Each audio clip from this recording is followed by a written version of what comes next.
I even came up with this concept of learning in the flow of work, that flow and thinking about learning as something that happens all the time in the company, continuously in the flow of work, actually is the most sophisticated way to think about L&D.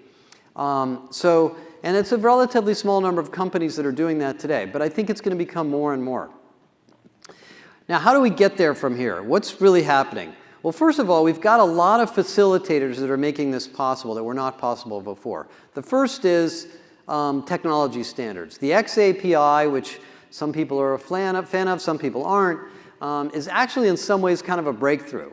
Because when all we had to track learning was SCORM, we couldn't track these small interactions with the learning system. We didn't have any data about it.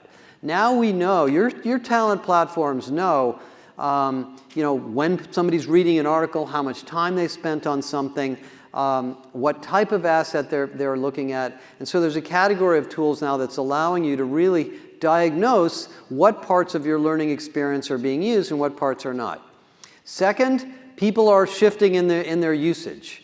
The data shows more and more today, about 25 or 30% of the learning investments in the United States and around the world is in the formal mode. Now, that formal number is not going to go away, but more and more of the online that used to be formal is now online, it's virtual online, or it's supported by apprenticeship or team-based learning in the flow in the job. And by the way, one of the things I've learned about L&D, if you're in a corporate L&D function, is if you don't keep up with the learning in the flow of work, the business people will do it anyway.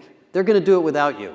Somebody in the sales department's going to do training. Somebody in the customer service department's going to do training. They're going to figure out some way to do it without your help. So if you don't get with it and be part of this, you just become sort of a sideline to them. So to some degree, this is a little bit of a survival strategy for corporate L&D. If you look at research, this is Don Taylor's research last year on what are the hot topics people are interested in. You can sort of see that adaptive delivery, personalization, collaborative social learning, these are the hot topics right now. Listen, I've always been a big fan of MOOCs, but the MOOC model didn't really work super well in the corporate learning industry because we don't have time to go through long courses like we do in a university. Yes, they're useful in some cases, but that didn't turn out to be the paradigm-changing tool for corporate. But some of these other things are. We also know that the L&D capabilities have changed. And most of you probably feel this, but it's something to think seriously about. In the days, 10 years ago, instructional design, the ADDIE model, Kirkpatrick, Jack Phillips, ROI, those were all the things we learned about. I mean, those were all the books were written on that stuff, blended learning, all of those concepts. Now it's about personalization, experience design, design thinking, more data-driven learning experiences, understanding multiple forms of content and multimedia and building better micro-learning experiences, learning experience platforms. I mean, a lot of the stuff that we now have in the L&D industry didn't even exist 2 or 3 years ago. And so now we've got we're sort of like kids in a candy shop with all of these possible ways to make learning in the flow of work. As far as the learning architecture, it's still pretty tough. We really did think for a long time that the LMS was the center of the learning experience, and that's not true anymore.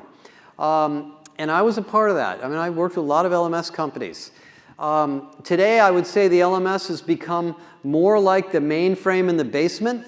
It's there, it's doing its job, it's running a lot of business-critical business rules, and maybe it's handling customer education and e-commerce and compliance, and maybe you're doing a little bit of talent-driven learning.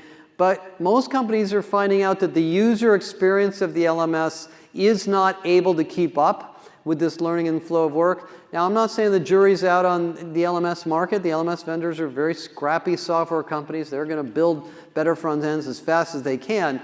But most companies now have 22 different learning tools. I mean, this just blew my mind.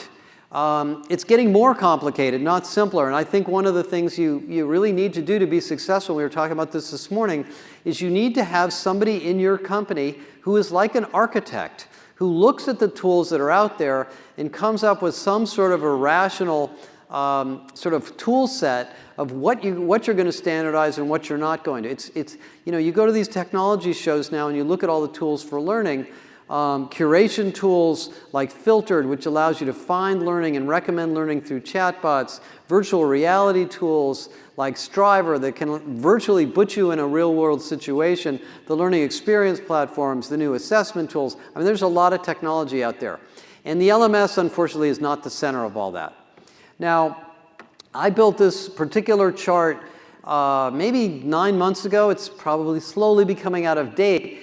But you can see there really are starting to become new categories in the market. The one that's the sexiest right now is the learning experience platforms, LXPs. These are really, in some ways, learning-centric portals that allow you to curate and publish content of any type from any source. To